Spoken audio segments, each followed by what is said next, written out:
નમસ્કાર મિત્રો, તુફાની વાવાઝોડે અમદાવાદને ધમરોળ્યું। જી મિત્રો, અત્યારે અમદાવાદમાંથી એક મોટી અપડેટ સામે આવી છે।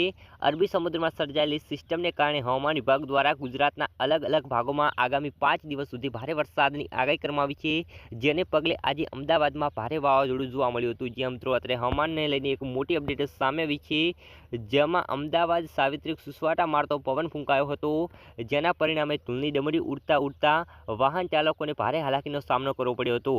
આજે ભારે વાવાઝોડું અમદાવાદની અંદર જોવા મળ્યું હતું।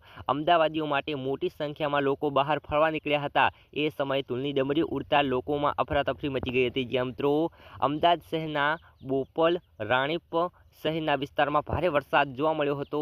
જણાવી દઈએ કે આગામી 5 દિવસ સુધી અમદાવાદમાં ભારે વરસાદની આગાહી કરવામાં આવી છે। 40 કિલોમીટરની ઝડપે પવન ફૂંકાવાની પણ શક્યતા રહેલી છે અને ભારે વરસાદ પડશે જેવું હવામાન વિભાગ દ્વારા કહેવામાં આવી રહ્યું છે। જે મિત્રો હવામાનને લઈને એક મોટી અપડેટ સામે આવી છે।